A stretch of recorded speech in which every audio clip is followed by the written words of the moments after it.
เอาไปสิไปขาง่ายขาลายเท่านั้นโอ้ยเอ้ยฮะผู้ใดสิมาขาเป้าเว้าปันขาปูขาปลาแท้ตัวก็ได้ก็แต่บ่ขาก็แต่ก็บ่ฮัก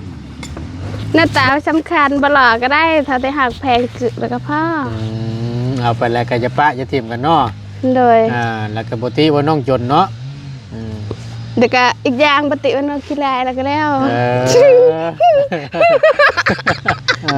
ถ้าไอ้อยากได้เมียงามไอ้ก็ไปแปลงไหมประมาณนั้นเลยเอาแล้วจังได้เงินได้คำเดี๋ยวจังค่อยไปให้เมียไปแต่งไปแปลงเลยไปเสริมช่วยว่าสั้นซะเลยรับรองวันนี้วัดตามนี่คือบ่พร้อมได้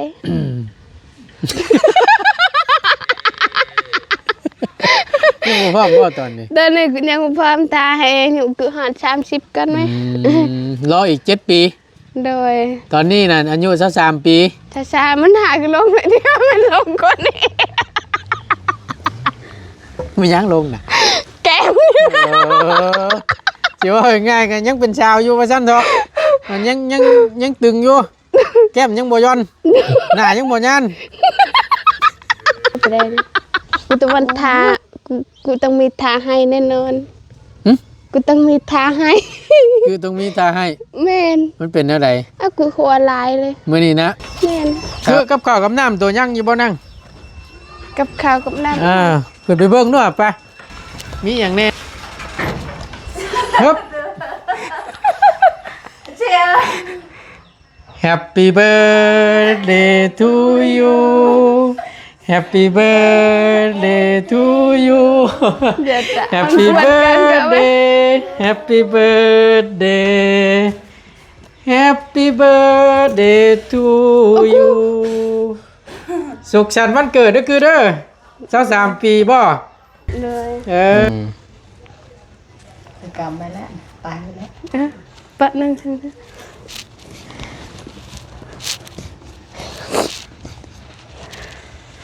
ขอให้ทางแม่เพิ่นจงมีสุขภาพแข็งแรงเด้อความเจ็บจะได้ความใครอาช่วยมีให้ทางแม่เพิ่นมีอายุยาวขาวให้อยู่น้ำลูกน้ำหลานแล้วอยู่กับลูกน้ำหลานไปนานๆเด้อแม่เด้อสุขภาพแข็งแรงช้า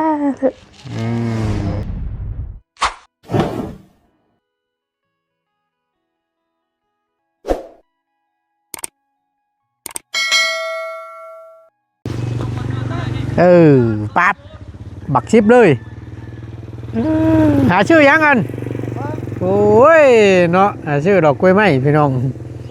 ไปขายแล้วเนาะเจ้าเป็นขายนะนั่นแหละเอาตัวนั่นแหละไปใช้รับรองใหม่คืออันนั้นโดดปั่นนี่คักปัญญังเทเจ้าน้ำเทเจ้าโดดนั่นแหละมีไปทางในมือตู้เขาทางด้านหอบที่กวดกองเอาอันขี่เลื่อยนี่แหละอันให้มันใหม่จูดใช้โดดมันยากหรอก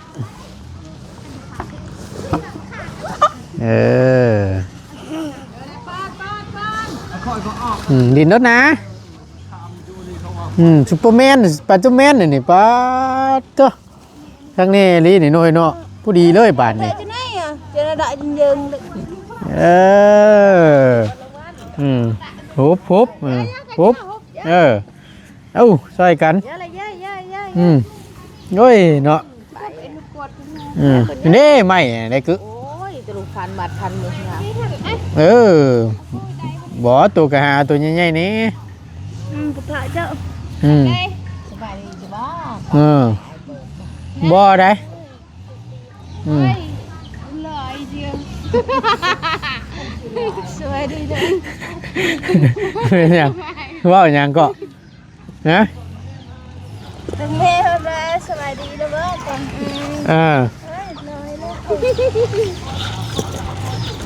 เยอะว่ากันหูกันใจ2 คนตัวนี้แหละเอาขี่เลื่อยนี่แหละไปจูดให้มันใหม่คักๆโดดบ่ยากดอกซอยกันโอ้ยเนาะ โอ้ยคำว่าหลายๆนั่นก็ว่าไปใส่ ใส่หยัง ตรงนาก็งามได้คือเอ้ยสิเรื่อยนี่ เดือนนี้ แช่น้ำเน่าใส่น้ำเพน่านั่นข้าวงาม โอ้ยปัก ลายว่ามันจะได้ขึ้น อย่ามันดอกเอาไปจูดนี่ก่อนเขาคักปัญญังน่ะง่ายหลานเพิ่นเด้แต่ยานก็เรียนเนาะ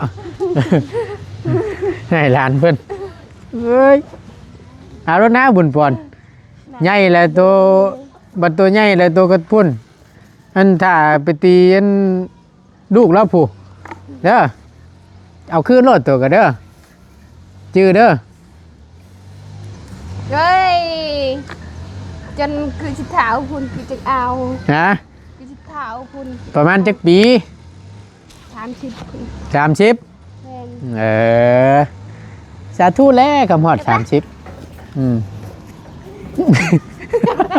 เนาะบ่ทันใจแล้วเนาะอุบจ้าโพดโยเราอ่ะ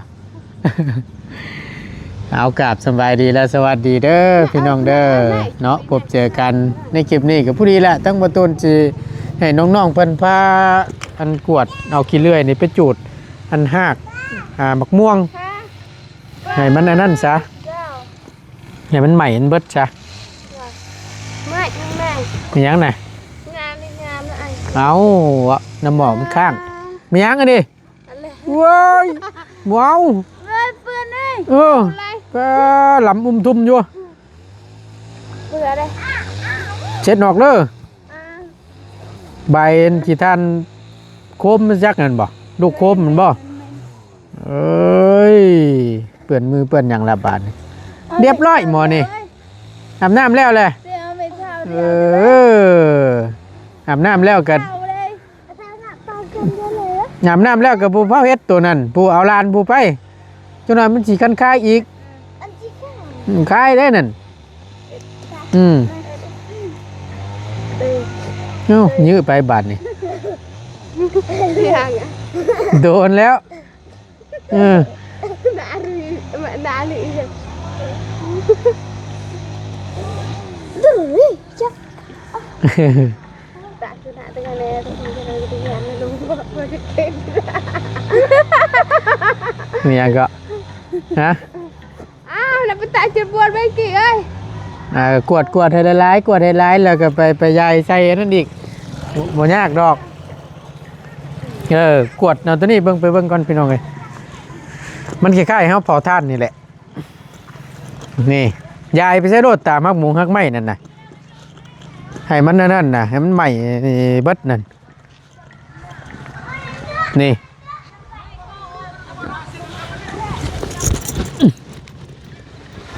นี่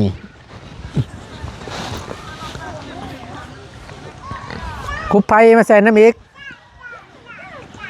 หัวยากดอก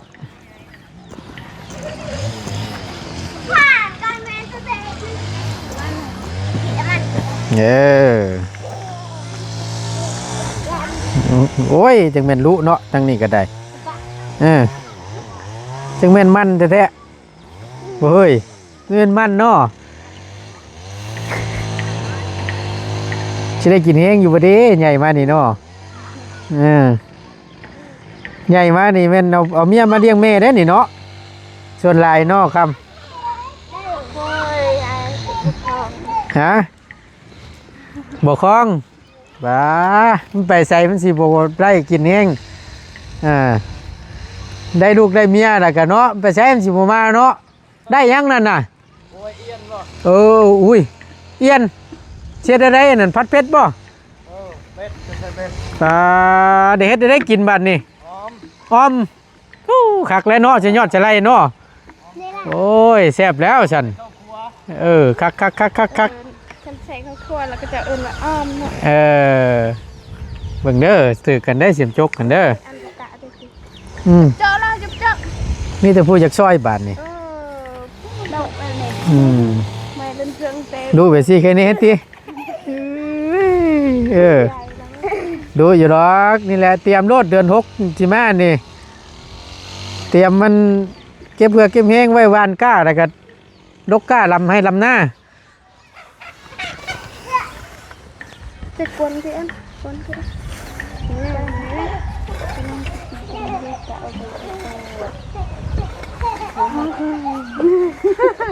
kan biar juga lu bikin hantung tak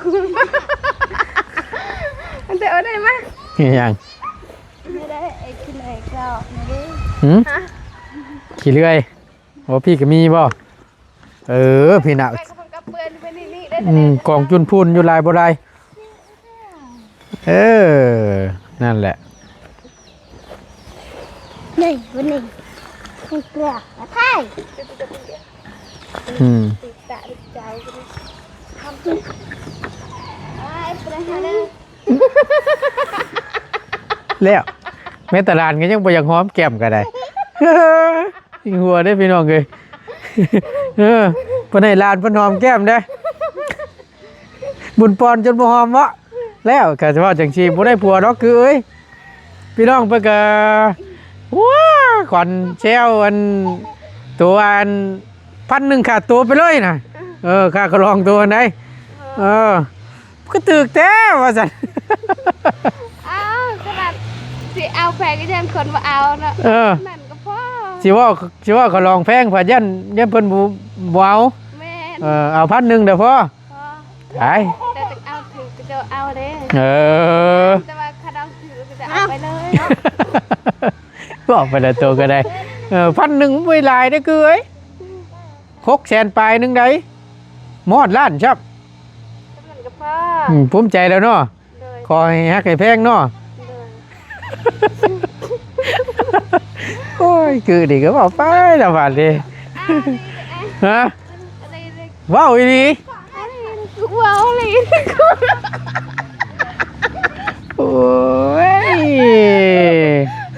ไปที่อันแบบว้าวดีได้เข้าในประตูไป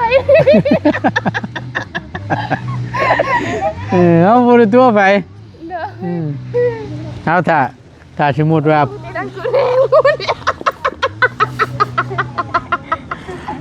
ตีได้กูเนี่ย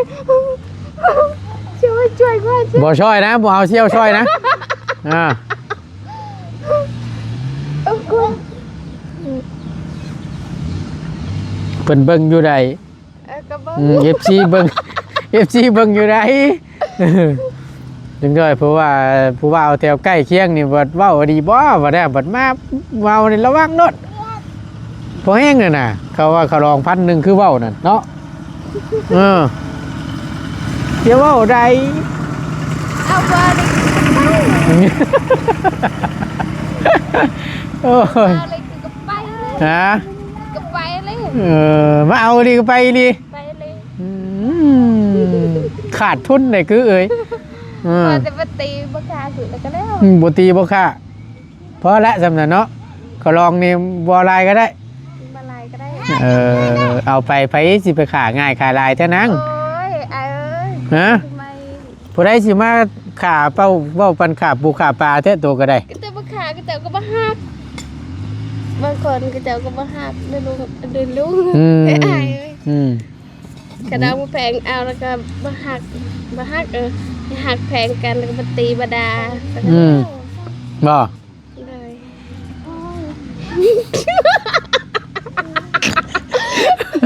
โอ้ยหัวจะดอกก็ดิ หน้าตาคือไม่ได้สำคัญ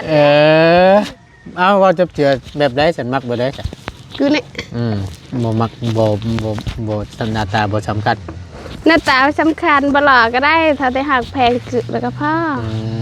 เอาไปแล้วก็จะปะจะทิ่มกันเนาะ โดย แล้วก็บ่ติว่าน้องจนเนาะ เด็กก็อีกอย่างปฏิวันนขี้ลายแล้วก็แล้ว โอ้ยตัวนี้ก็คือเนาะจังว่านะเฮ้ยตัวนี้ถ้าไอ้อยากได้เมียงามไอ้ก็ไปแปลงไหม ประมาณนั้น โดย เอาแล้วจังได้เงินได้คำแล้วจังค่อยไปให้เมียไปแต่งไปแปลง โดย ไปเสริมช่วยว่าซั่นซะ โดย รับรอง รับรองวันนั้น เหนื่อยดีโอ้ย นี่ดึกก็อุ้งนี่ เนาะสร้างว่าได้เด็ดนี่ก็แต่ว่ากับแม่นความมาแหละถึกแล้วล่ะเนาะถ้าว่า มักฮักกันด้วยแบบว่านี่ก็ไปอีกกรณีหนึงได้ด้วยหน้าตานี่แต่ว่ามองกันด้วยจิตด้วยใจหรือว่าอันนั้นนั่นปกติว่าเฮาทุกข์ยากบ่หรือว่าจังใดก็อยู่รับได้แต่ก็เอากันแล้วพากันสร้างกันสาก็สิอยู่นำกันดนอยู่ตัวนั้น แต่ว่าตอนนี้คือบ่พร้อมได้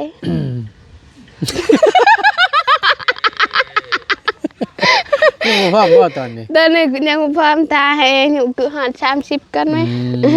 รออีก7 ปี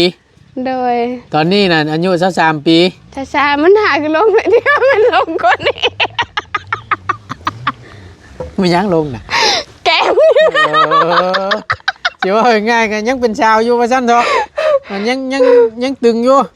แก้มยังบ่ย่อนหน้ายังบ่ยัน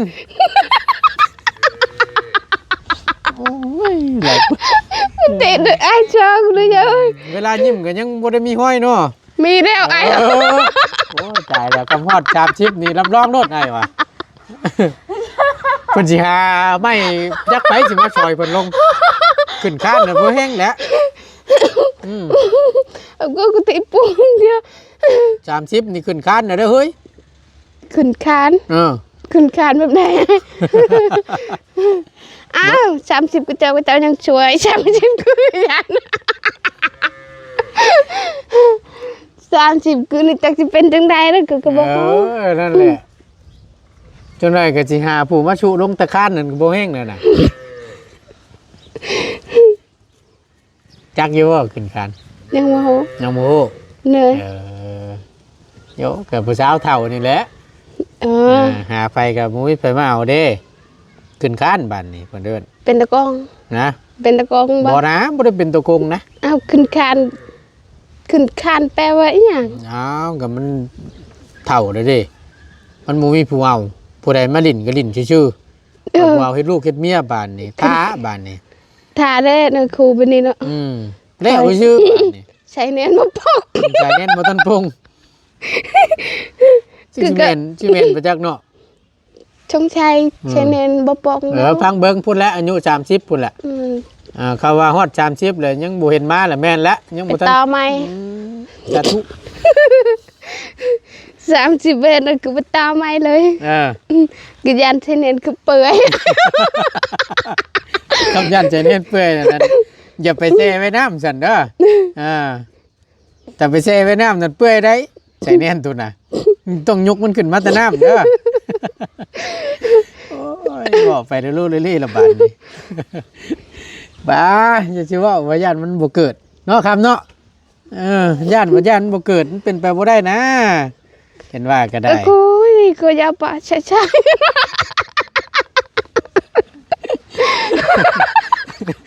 กูจิตดอกกูอะไรจะมึงมูดอกเจ้าพ่อนเธอช่วยกู กูจีดมึงกูตายบ่กูจีดนี่ไอ้คิดเห็นแต่ว่าตายแล้วไม่เห็นอยู่บ่คำนี่ เว้ย เฮ็ดได้จังว่าญาติมันตาย จะกูจะว่าจังไดเคยได้ นะ เคยแล้ว เคยแบบไหน เคยเป็นคำว่ากูจิตไอ้คือ อ ตายแล้วคอยมันนี่ ฉันบ่ เด้อถ้าเฮ็ดอย่างผิดก็ตายแล้วคอยมันนี่ กันไปว่ากูจิตไอ้คือมึงได้ ประมาณนั้น เด้อ ผิดหรอกคิดว่าก็ได้เนาะบ่ได้แหละ คือนึกจังเกลึงกลั่นก็แยมเยอะไปได้นะกูต้องวันทากูต้องมีทาให้แน่นอนกูต้องมีทาให้ คือต้องมีตาให้ แม่น มันเป็นอะไร อ้าวกูหัวลายเลย มื้อนี้นะ แม่น ถ้าหัวเติ้นได้หัวลายนี่ แม่นกูต้องให้ คือต้องให้แหละติ แม่น ช่างว่าแต่เคยเป็นบ่ เคย อยู่ แต่แบบถ้าหัวแห้งบัดแนมอยู่ไปเดียวหันคือแบบบ่ม่วนแทนในใจ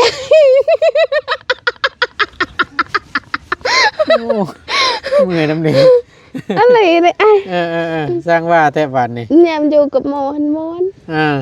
เป็นแนมอยู่ไปเดียวหันเดี๋ยวสิ ยันอยู่น้ำมูดพอได้หัวเติ้นพอมวนอยู่ เลยมวนเต็มที่เลย บัดพ่อหันมาอยู่หมูดเจ้าของบ้านนี่อยู่คนเดียว อยู่คนเดียวเหงา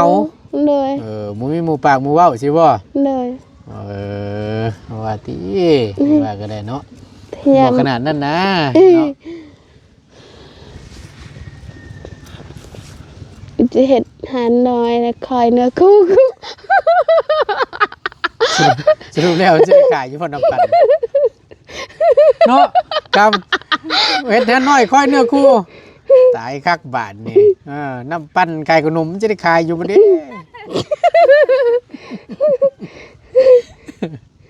หรือว่าขายไปน้ำค่อยไปน้ำ เลย ถ้าผู้ว่ามาเชื่อ เลย ดึกใจแล้วจับมัดมือชกยัดต่อหันเลยเนาะ ปานนั้นดอกเดินก็จะเตะกูออก ยันว้าเนาะเห็นว่าก็ได้คงสิประมาณนั้นสะรอกโยผูกกันหน่อยคอยเนื้อคู่ว่าฉันบ่ได้เด้เห็นว่า วันใดถูกใจก็แนม วันใดไม่ถูกใจก็บ่แนม ประมาณนั้น เลย วันใดถูกใจก็ให้หัวใจไปเลย ปิ้งเลย เลย แล้วกันบาด ก็ เนาะ ปะไปเยอะ ตายเลยนี่ก็พี่น้องเพิ่นก็ยังถามอยู่เลย ถามอย่าง อันนั้นตัวใช้แวนนะคือใช้แวนนิ้วนางข้างใช่นี่โมเมนต์มีคู่มันแล้วบ่ว่า ไม่ ซั่น เลยไอ้เอ้ย ฮะ เป็นไปมาหักน้องกัน จักแล้วไปสู้เนาะ เอาเพิ่นถือดีไดแปลว่าส่วนหลายใช้แวนข้างนิ้วนางข้างใช่น่ะก็สิเป็นแวนคู่มันนั่นแหละแบบมั แต่ น เกิดบ่มีผู้ใดมันก็มันก็เอง สั่งเว่าแต่บาดนี่เอาแบบว่าสมมติว่าผมมีผู้เอามันแล้วมันเอง เลย ก็คือสวมใช่เอง ชวมซะเอง อาโกหลายคนก็หลายเป็นบาดนี่เนาะบ่ได้แล้วนั่นนี่แต่ไปเบิ่งนู่นใหม่แล้วบ่เฮ้ยน่ะ ต้องให้ผู้บ่าวพุ่นชมใส่มัน ไปเบิ่งผู้ไปมันใหม่แล้วบ่น่ะมาเอาหยังมาเคลียร์มาจูดมึงดูหาให้มันใหม่ จะ แล้ แจ ว มก็จากนะ ฮะ ไอ้บ่ออกตะเวนจะหน่อยก็พี่หลอกไอ้เอ้ย เมื่อชงกันนะเฮ้ย จะกูกล้ากลับมัน เอาก็ออกไปชงให้แล้วบ่เนาะจังว่าอะไร โอ้โกย เบิ่งดูหาเอาไผมาใส่หน่อยกว่าย ามนี่เด้อไอ้เอ้ย ฮะ ยามนี่เชี่ยเอ้ยตัวอุ้ยหักกันแล้วแจ็คกี้ หาแม่นตู้ แต่ว่าอย่างแต่ บ่เคลี อย ย่าง ร์มัน แต่ ก็ได้ ตัวนี้จะถมได้เนาะไอ้เนาะ ได้แล้วฉันเอาดินทรายมาตกดิน ว่าแต่ดินตัวนั้นน่ะดินบ่ หัว ดี จูดนั้นใหม่ไปก่อนจูดนั้นใหม่ก่อนน่ะแล้วมันสิลามไปเรื่อยๆดอกบ่เคลียร์มันก็ยาบ่เคลียร์มันก็ยายมันโอบมันแล้ว ไปห้างวันนั้นบอลมันฝุ่นแต่มันดูดอกไม้แต่ละหน้า โอ้ยคักเลยตู้เอ้ย ดอกไม้แบบนั้น แม่นนานฟังไม่ตู้เราแนะนำน่ะ ดอกไม้ไข่ดอก อ่า ทามดอกไม้หน้า มันต้องแนวนั้น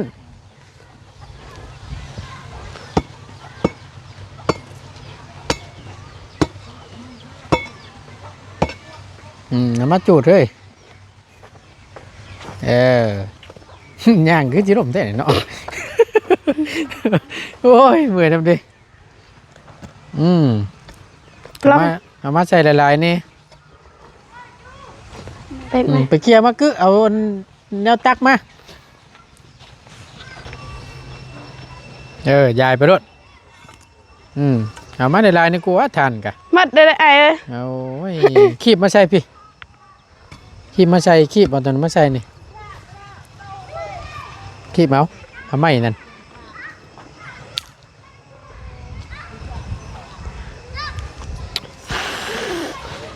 คีบมาใส่มุมนี้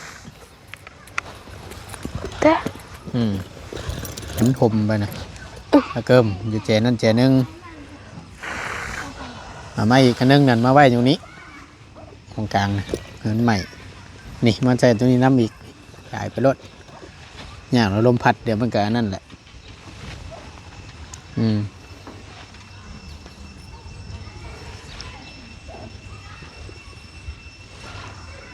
มันว้าคือจะอึดแทะ อึดนี่อย่างอ่ะ ท่านนั่นแหละ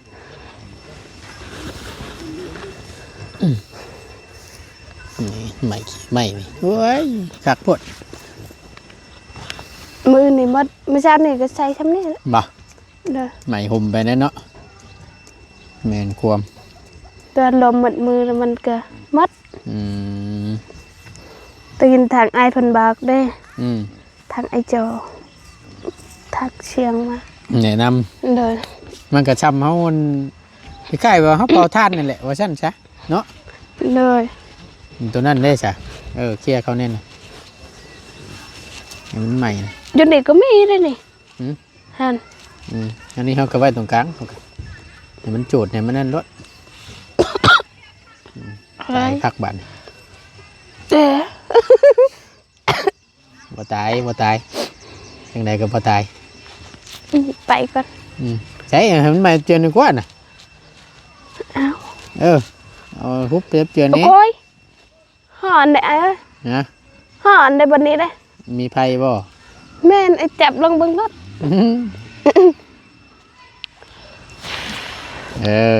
นั่นแหละนั่นไผลุกๆกันเด้น่ะคือไปเอานั่นมาไปเอามารถนั่นน่ะมาจูดใช้นั้นใหม่ๆนะ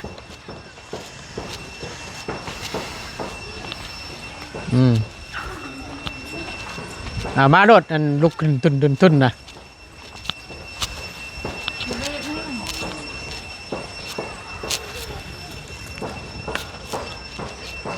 กะเก้ยนั่นแหละเบิ่งได้ยุกชูงไงได้เฮ้ย ฮะ ยันยุกชูงได้วะ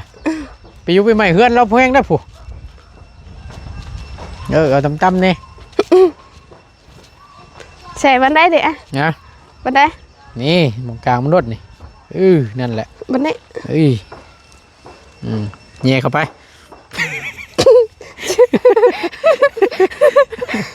โอ้ยบอกมันก็นั่นเนาะเขาเอาได้ละลายทมตามห้างมันเนาะให้มันห่มมันพกมันไว้ให้มันแบบว่าให้มันใหม่ลามไปเรื่อยๆนะก็ชีวานี่มันนั่นนะเนาะ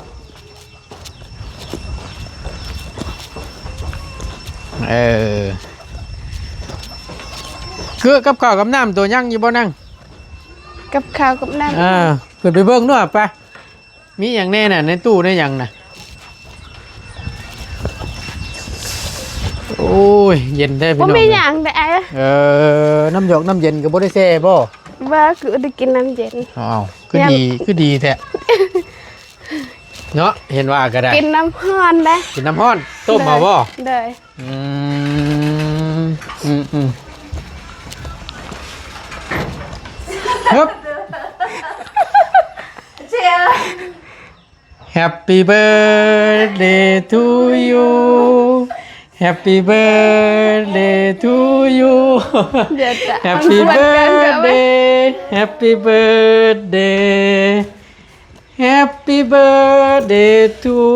you สุขสันต์วันเกิดเด้อคือเด้อ23ปีบ่ เลย เอาบ้านนี้เฮ้ว่าซั่นเนาะ น้องแม่ถึงยา ฮะ ก็คนดีใจเต็งกับวันเต็งแขก ดีใจบ่ เลย โอ้ยเนาะ ดีใจเลยแขกทางอ้ายเห็ดให้วะ บ่คือจังซี่เบิ่งเด้ออันยับอีกหน่อยนึงมันบ่เห็นมุมกล้องโอเคยับไปยับเข้าไปในโผยับไปในพอดีมันบ่เห็นมุมกล้องโอเคเนาะบ่เป็นหยังได้อยู่พอดีตั้งประตูก็ตั้งมุมกล้องไว้นี่แหละเมื่อนั้นนั่นทั้งประตูพ่อเราได้อยู่นี่ทั้งง่ายคือสิเราพวกคงพ่อสิไล่อยู่มื้อวันที่5น่ะที่นั่งไว้แล้วก็เศร้าๆอยู่น่ะ จะเป็นอย่างไรเลยวันนั้นน้องหายหมดมือเลย ว่า เลย มันเป็นอะไรจังว่าให้แล้วมันนั่นบ่มันเป็นอีกวันหนึงวันสำคัญเจ้าของแล้วมันคือเงียบแท้สิบ่ เลย ว่าตนคิดแล้วมีพิษพี่น้องเลยแต่ เนาะ แบบเนมไปทางพ่อแม่เพิ่นน้องเพิ่นก็อยู่เปรียดเงา ขึ้นนอนหายแล้วก็ออกทางหน้าก็ให้อีกอยู่เดียว มันเป็นอะไรมันเนื่องจากว่ามันไผอยู่ผู้เดียว คือคล้ายๆคือว่าอยู่ผู้เดียวนี่ เลย โอ้ยเนาะให้ว่าจังใดฉันเอาก็มีแต่ว่าจังซี่แหละเนื่องจากว่าวันที่5พี่น้องเอ้ยที่ผ่านมาและตรงกับวันเกิดน้องเพิ่นผู้ดีธันวาคมตรงกับวันพ่อผู้ดีในหลวงรัชกาลที่9แล้วก็เป็นวันสำคัญของทางพี่น้องฝั่งไทยแหละว่าสั้นซะเนาะเกิดวันที่5ผู้ดีแล้วก็ผู้ดีทางง่ายนี่แหละได้เสียสละเวลาให้และคือจังซี่เค้กก้อนนี้ก็ทางง่ายแล้วบ่มีหยังมีแต่เหือแห้งแต่ว่าเค้กก้อนนี้พร้อมเงินจำนวนหนึ่งเด้อ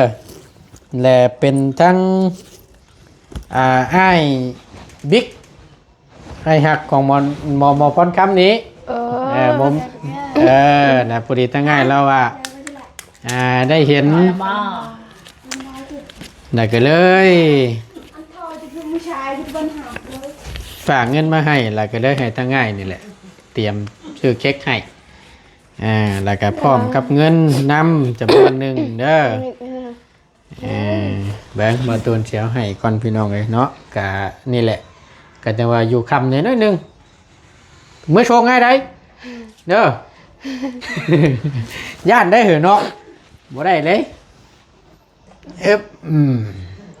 พี่น้องเลยกะอันโยไก่แน่นิดนึงจังมาตูนก็ได้ขอโทษขออภัยน้ำลายนั่งแล้วบ่ต้องโยกไปใส่เด้อเดี๋ยวมันสิเบือนมุมกล้องได้เอากะ1 2 3 4 5 แสนเด้อเอาเลยขอบใจหลายๆ ของขวัญวันเกิด5 แสนหมอน้อง3 แสนราคาเดือนเท่าไรนี่เบิ่ง1 2 3บ่ค้ำได้อยู่ใส่ไปบ้านนะบ่ ไปบ้านนะบ่ยังเหลืออยู่เท่าไรพี่น้องเอ้ย250,000เนาะผู้ที่ให้รับฝากเงินมา1,900ก็ได้อยู่ล้านน้อยๆพี่น้องเอ้ยเหลือจากบ่ตูนหักค่าธรรมเนียมราคาซื้อเค้กราคายังเดือนนี่แล้วบัดนี้เงินจำนวนนี้250,000นี่ทางง่ายเราบอกว่าให้แบ่งสิแบ่งกันลงตัวอยู่บ่บาทนี่ทั้งน้องแถวน้องคำน้องไทยอยู่ในนี่เด้อให้แบ่งซ้ำๆกันเด้อ250,000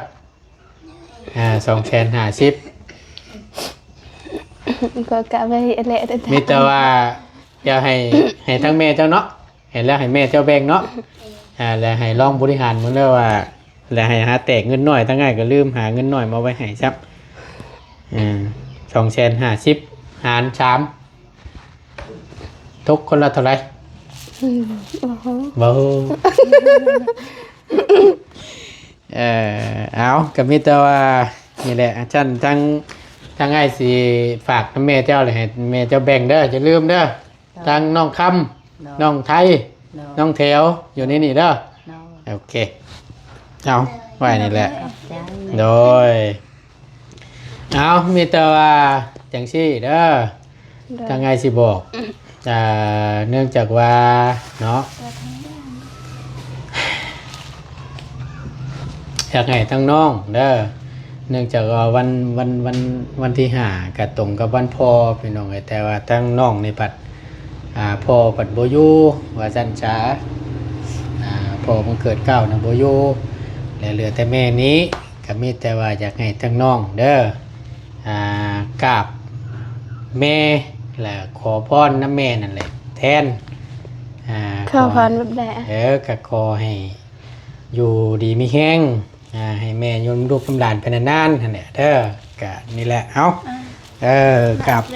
บตั้งแม่แทนก็ได้ไปไปนั่นแหละมากกว่าเป็นปลื้มนั่นแหละพ่อโบโยกะ กราบแม่แทนขอพรขอไส้แต่ขอให้สุขภาพร่างกายแข็งแรงนี่แหละถือว่าเป็น ตะวันเรตะวันเด้อกันเรา เออ ตะวันเด้อ สรางให้กันไปเลยมันกลับไปเลย โอ้ยพี่น้องเลยเนาะเป็นที่แบบภาพประทับใจว่าสั้นจ้ะ กามไปยังผัวคือ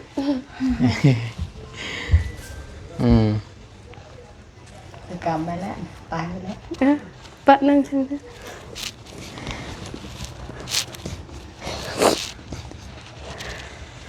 ขอให้ทางแม่เพิ่นจงมีสุขภาพแข็งแรงเด้อความเจ็บจะได้ความใครอาชมี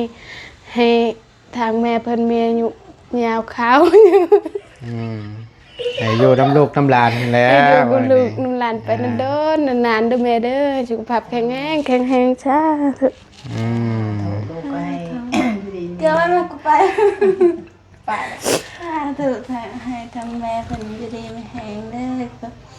ความเจ็บให้ได้ความใครให้แม่โยนำลูกน้ำหลานไปนานๆดนๆเด้อให้อยู่คันวันยืนสาธุเอาตั้ง ไปเจอสาธุลูกก็ให้ดีมีแหงเยอะความเจ็บให้ได้ความใครมาให้นี้ให้อยู่ดีมีแหงนะเอ้ยบันควันยืนเด้อสาธุแต่ละคนเด้อ สาธุนี่แหละเอาก็ถือว่าได้อันนั้นแหละเนาะก็เป็นวันสำคัญแหละว่าสั้นช้าเนาะทางพ่อพอยู่แล้วก็ผู้แม่และยังอยู่น้ำอยู่เนาะก็มีอย่างก็ให้ฮักแพงเบิ่งแย่งกันนั่นแหละเนาะ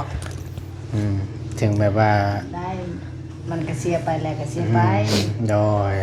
เลี้ยงแม่นี่แหละเลี้ยงแม่นี่เบิ่งแม่นี่ แม่นเนาะ กลับแม่เป็นพ่อแล้วขึ้นหอดพ่อ บ่คิดนึงแล้ว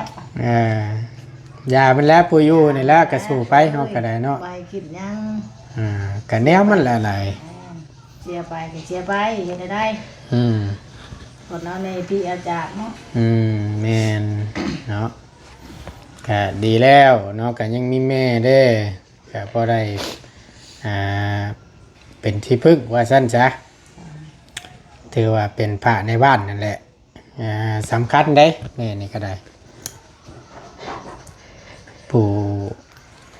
พระใหญ่เลยแหละอยู่ในเฮือนนี่ ขอบใจอายตัวก็ผ่าน โดย ทำไม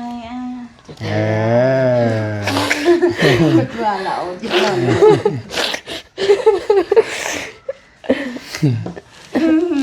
เดี๋ยวจะฟักกันให้แหละเนาะจ้า ขอบใจอายก็ที่ผ่าน เอาเป็นตั้งไอ้บิ๊กเด้อโมเมนต์ไอ้นั่นเด้อและมีสิ่งหนึ่งเดี๋ยวทางบตูนสีให้เบิ้งพี่น้องเลยพอดีทั้งบตูนก็เกือบลืมไปเลยนี่เบิ้งเด้อเดี๋ยวบตูนใส่เบิ้งก่อนมีสัญญาณอยู่บ่เด้บ้านนี่พี่น้องเลย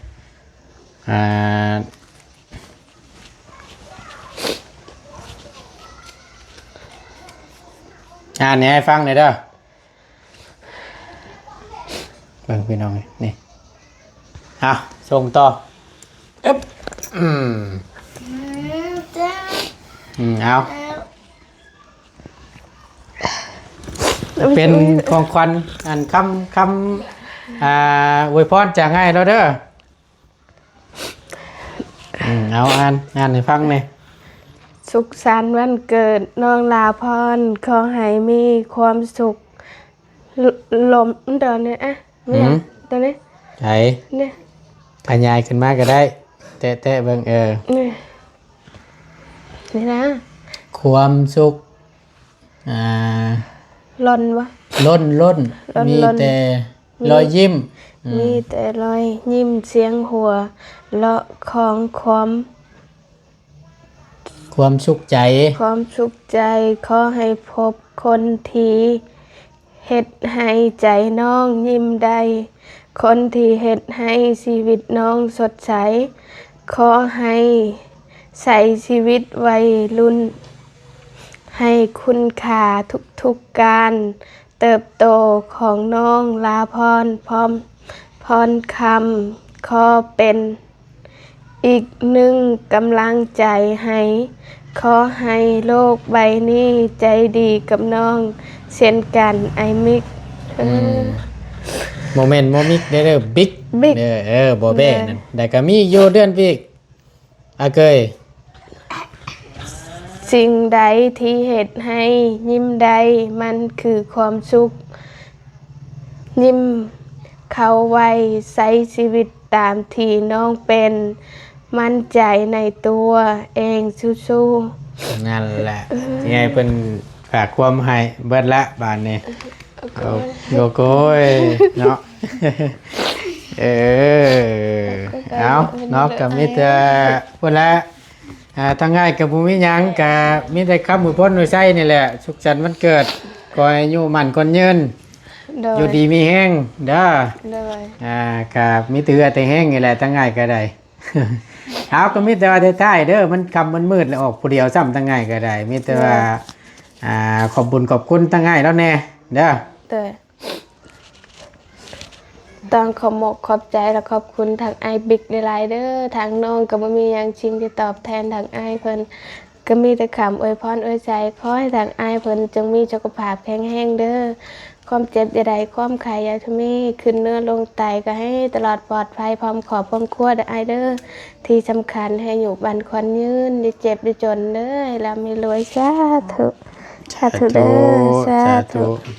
มีอกดีใจน้ำลายทางง่ายก็ได้ขอบคุณกับใจทางไอบิ๊กหลายๆเด้อที่สุดท้ายและวันเกิดขอให้อายจงมีสุขภาพแข็งแรงความเจ็บอย่าให้ได้ความไข้อย่าให้มีปรารถนาสิ่งใดขอให้ได้สิ่งนั้นที่สำคัญก็ให้อยู่กับครอบครัวไปนานๆดนๆเด้อสาธุสาธุเนาะลูกผู้สวยทั้งลูกเองอ่านเราจะไหนแขกให้ลูกนี่ให้อยู่ดีมีแหงเด้อลูกเด้อความเจ็บใหญ่ใดความไข้ไว้นี้ให้ตลอดปลอดภัยเด้อพัฒนาสิ่งใดให้ได้สิ่งนั้นเด้อให้ลำรวยเด้อลูกเด้ออยู่บันคันยืนนะสาธุสาธุสาธุเอาโอเคบานนี้มิแต่ว่าเท่าปีก1 ปีเนาะโดยเท่าปีก1 ปีแล้วขอบใจทางไอหลายๆเด้อที่เฮ็ดให้น้องเด้อโอ้ยขอไอจงมีสุขภาพแข็งแรงไอเด้อเดินทางตลอดปลอดภัยให้อยู่กับครอบครัวไปนานๆเด้อที่สำคัญให้บ้านกันยืนให้ไอร่ำให้รวยเด้อให้มีรถใหญ่ขี่ไปช้าเด้อไอเด้อโอ้ยสาธุเนาะให้ชมคำอวยพรช้าเนาะเด้อเอาก็มีแต่ว่าพากันกินช้าบาดนี่จักสิแม่นรถหยังเด้อเอ้ยใส่มันทางในน่ะถือว่าห้านเก่าหั่นแหละมื้อนั้นกินแซ่บอยู่บ่แซ่บแต่เนี่ยก็อาจเต็มใจอยู่ยังกินบ่ได้อยู่นะยังตื่นตันอยู่เด้อครั้งแรกได้เนาะเฮ็ดแบบสิเนาะเคยกราบอยู่บ่บ่เคยเลยวันสงกรานต์วันนู้นวันนี้ก็บ่ได้นั่นบ่เคยกราบทางแม่เพิ่นบ่เคยกราบนั่นแหละเฮ็ดแนวแล้วแนวมันดีเด้อต่อชีวิตเฮานั่นแหละก็เป็นการที่ดีว่าซั่นซะแล้วก็มันเป็นสิ่งที่แบบเชื่อได้แหละว่าหลายผู้หลายคนก็ถามว่าฮักพ่อฮักแม่ฮักแต่ว่าบางคนก็บ่กล้าแสดงออก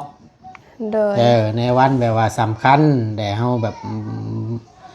สงกรานต์บ่ปีใหม่บ่สงกรานต์อัน